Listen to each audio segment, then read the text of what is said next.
नमस्कार, चौपाल समाचार की खोज खबर में आप सभी का स्वागत है। आज चौपाल समाचार की खोज खबर टीम पहुंची है मुजफ्फरपुर जिला के कांटी विधानसभा क्षेत्र में, जहां पर हमारे साथ मौजूद हैं अभी वर्तमान कांटी में जेडीयू के प्रत्याशी मोहम्मद जमाल जी। ये पिछले कई वर्षों से सामाजिक कार्यों में सक्रिय रहे हैं, आप सभी जानते हैं, और अभी जेडीयू की तरफ से प्रत्याशी के रूप में आकर लोगों की सेवा के लिए जो आप इन्होंने प्लान किया है उस पर अभी बात कर रहे हैं लोगों के बीच। और आज हम उन्हीं बातों को जानेंगे और आप लोगों के लिए कि क्या कुछ इन्होंने देखा है, क्या कुछ अभी कांटी का विकास हुआ है और आगे आने वाले समय में कैसे ये काम करने वाले हैं, उसी पर हम लोग चर्चा करेंगे। यह कार्यक्रम अगले 10 से 15 मिनट का होगा। दर्शकों को मैं कहना चाहूँगा, यदि आपको कोई प्रश्न पूछना है, कोई जानकारी लेनी है तो जरूर कमेंट करेंगे। मैं बाद में भी आपके द्वारा पूछे गए प्रश्नों का जवाब इनसे लेकर आप तक पहुँचाने का प्रयास करूँगा। सबसे पहले जमाल जी, आपका बहुत बहुत स्वागत है मेरे इस कार्यक्रम में। आपका भी स्वागत है। जमाल जी, आप हमारे दर्शकों को बताएं कि आप सामाजिक कार्यों में कितने दिनों से सक्रिय हैं। शॉर्ट में बताएं कि क्या कुछ आपने समाज में किया है। पहले 25 सालों से मैं सामाजिक कार्यों में बहुत बढ़ चढ़ कर रुचि लेता हूँ, लगा हुआ हूँ। गरीब के हर दुख सुख में, किसी भी आपत्ति में मैं जाके गरीबों के सामने एक अच्छे गरीब के सेवक के रूप में खड़ा रहने का काम किया है।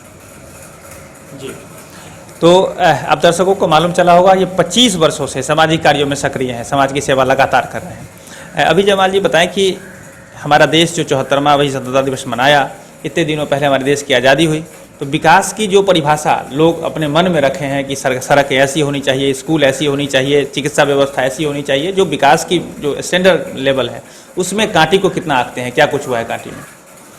देखिए, 2005 के बाद माननीय मुख्यमंत्री नीतीश कुमार जी के अगुवाई में बिहार में जो विकास हुआ है, लगता है हिंदुस्तान के किसी भी स्टेट में इतना विकास नहीं हुआ। बिहार जंगल राज बन गया था, बिहार नीचे गड्ढा और खाई बन गया था। उसको भरने के बाद माननीय नीतीश कुमार जी ने पुनः बिहार को बिहार मॉडल के रूप में लाने का काम किया। 15 सालों में शिक्षा, पावर, सड़क, पुल, पुलिया, हेल्थ, इतना ही नहीं, कई योजनाओं से गरीब गुरबा को जोड़ने का काम किया गया। जैसे आशा, सेवा, टोला मित्र, कई मित्र ऐसे बनाए गए जिससे कृषि सलाहकार, बच्चों को पोशाक राशि, बच्चों को भोजन, महिलाओं को, गर्भवती महिलाओं को पोषण, बच्चा जन्म लिया तब पैसा, मतलब बच्चा जन्म लिया उससे लेकर के मृत्यु प्राण तक इंतजाम माननीय मुख्यमंत्री ने बिहार के लिए किया और बिहार काफ़ी विकास हुआ। उसी विकास के कड़ी में आज जो लोग बाहर पलायन कर गए थे, पुनः लौट करके फिर बिहार आने लगे हैं। जो देहात में लोग रहता था पहले, वो कहीं किराए पर टाउन में आकर के बाल बच्चों को पढ़ाने का काम करते थे। आज स्थिति यह है कि लोग टाउन में नहीं ला करके बिहार में ही, देहात में ही इतना बिजली, सड़क सब अच्छा हो गया है कि लोग अपने गांव में रह करके स्कूल गाड़ी पहुंचता है, बच्चों को ले जाता है स्कूल, ट्यूशन गाड़ी पहुंचता है, ले आता है। हॉस्पिटल का स्थिति इतना अच्छा हो गया है कि 4-4 एम्बुलेंस रहता है, 4-4 डॉक्टर रहता है। जो पहले एक क्या उसको बोलते हैं, दलान बना रहता था, कोई बैल भैंसी ई बांधता था हेल्थ सेंटर पर। तो ये सब स्थिति बहुत सुधरी है माननीय मुख्यमंत्री के द्वारा। और भी योजनाएं नई नई चल रही है जिसकी जानकारी आपको है। जी, तब दर्शकों को कहना चाहेंगे, चूँकि हम जो भी कार्यक्रम करते हैं चौपाल के ग्राउंड के रिपोर्ट पर, आप लोगों के दर्शकों के आग्रह पर, आप लोग जो मैसेज करते हैं उसी पर हम बात करते हैं। तो हम जमाल जी आपसे पूछना चाहते हैं, चूँकि कांटी से आप बहुत दिनों से जुड़े हुए हैं, और मैं एक छोटा सा प्रश्न पूछना चाहूँगा अपने दर्शकों के लिए कि कांटी में अभी भी ऐसे ऐसे पंचायत हैं जहाँ पर 4 चक्के की गाड़ी और एम्बुलेंस को जाना मुश्किल हो रहा है। जैसे मैं मुस्तफापुर की बात अगर आपसे करूँ, मुस्तफापुर पंचायत की, तो इसके लिए आप क्या कहेंगे? शायद मुस्तफापुर आप बाढ़ के बाद गए हैं। बाढ़ से पहले 10 चक्का गाड़ी जा कर के वहाँ पर गिट्टी बालू गिराने का काम करता था, या नेवड़ा हो के हो या संगम घाट होकर के। लेकिन जब बाढ़ आ जाएगा तो बाढ़ तो एक आपदा है, तो रोड टूट ही जाता है, फिर रिपेयर हुआ, फिर बनेगा। माननीय मुख्यमंत्री का सारा मॉनिटरिंग हो रहा है एकदम। जी, तो दर्शकों को मैं कहना चाहूँगा, आपके प्रश्नों का जवाब मिल गया होगा। इन्होंने बड़ी सफाई से वो बातें कही हैं। ऐसे हम लोग लगातार इस काम को देखते रहेंगे कि चलिए आगे इसका विकास हो जाए। आप एक बात बताएं, यहाँ रोजगार को लेकर कांटी में बहुत सारी संभावनाएं रोजगार की है, चूँकि कांटी मुजफ्फरपुर से करीब है और यहाँ पर लोगों ने बहुत बार आंदोलन भी किया। आप लोगों ने देखा एनटीपीसी और चीज़ों को लेकर के।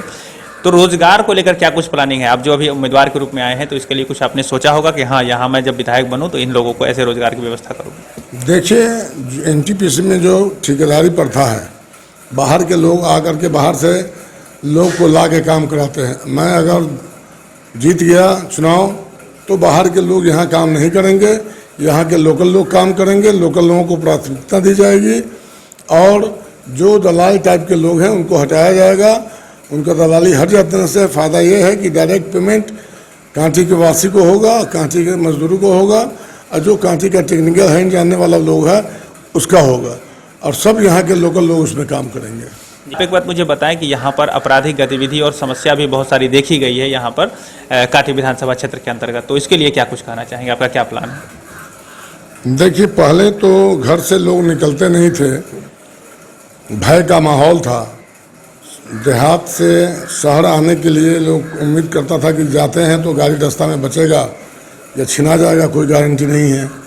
और ख़ास करके लोग टाउन में कमाने आते थे तो लौटने के पहले उसकी घर वाली फ़ोन करती थी कि या बेटा को कि बेटा रे फ़ोन कर पापा के, दिन जमाना ख़राब है, अभी लौटल थी ना, ये भय था।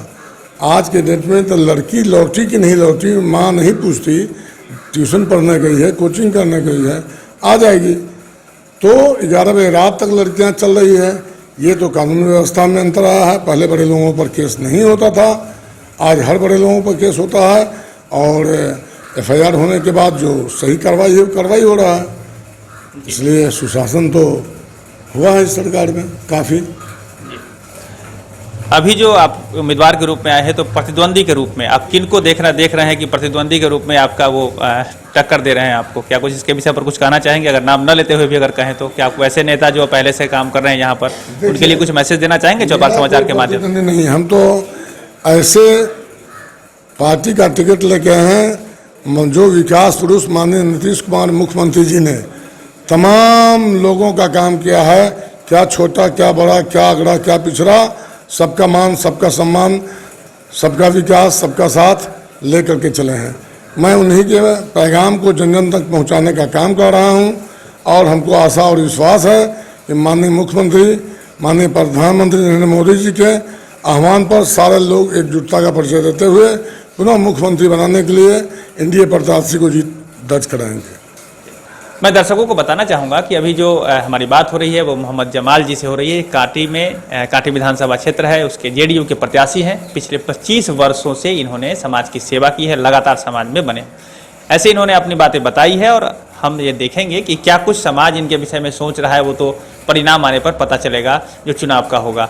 साथ ही साथ अभी जो ये इन्होंने बात कही है वो आप दर्शकों का भी मैं कमेंट चाहूँगा कि आपने क्या कुछ सोचा, चूँकि आप दर्शक हमारे कांटी से भी जुड़े हैं, मुजफ्फरपुर के अन्य जगहों से जुड़े हैं और बाहर से भी जुड़े हैं, तो आप सभी बुद्धिजीवी हैं और आप मुझे बताएं कि क्या आपको कैसा लगा। और यदि कोई प्रश्न पूछना चाहिए था मुझे, तब भी आप कमेंट करें, बाद में फिर हम आकर इनसे पूछकर आप तक जब आप पहुँचाने का प्रयास करेंगे। जमाल जी, मैं आखिरी में हम आपसे जानना चाहेंगे कि हमारे दर्शक जो आपके विधानसभा क्षेत्र के भी हैं, मुजफ्फरपुर के भी हैं और बाहर से भी जुड़े हुए हैं, क्या कुछ कहना चाहेंगे अभी हमारे चौपाल समाचार के दर्शकों को? आप दर्शकों को ये आश्वस्त कराना चाहते हैं, मैं अगर विधायक बनता हूँ, जो भी अधूरा कार्य है उसको कराने का काम करूँगा। जो समस्या को लेकर के ब्लॉक में लाइन लगना पड़ता है, थाना पुलिस में जाने के लिए बहुत बार सोचना पड़ता है, ये सब समस्या खत्म हो जाएगा और हर नागरिक के दबाव पर थाना पुलिस ब्लॉक जा कर के काम करके उनके घर तक पहुंचाने का काम करवाया जाएगा। ये मेरी पहली प्राथमिकता होगी। तो आप दर्शकों ने जानकारी ले ली है कि मोहम्मद जमाल जी क्या सोच रहे हैं और कैसे इस विधानसभा क्षेत्र का विकास करेंगे। तो आपका बहुत बहुत धन्यवाद हमारे इस सवाल का जवाब देने के लिए जो मैंने आपसे पूछा है। धन्यवाद। तो आप दर्शकों का भी बहुत बहुत धन्यवाद, आप इतने समय तक मेरे साथ जुड़े रहे हैं और आगे भी ऐसी खबर को लेकर हम ग्राउंड से आप तक आते रहेंगे। आज के लिए बस इतना ही। कैमरा पर्सन धीरेन्द्र कुमार के साथ मैं हूं अभिषेक आनंद, चौपाल समाचार मुजफ्फरपुर के लिए। धन्यवाद।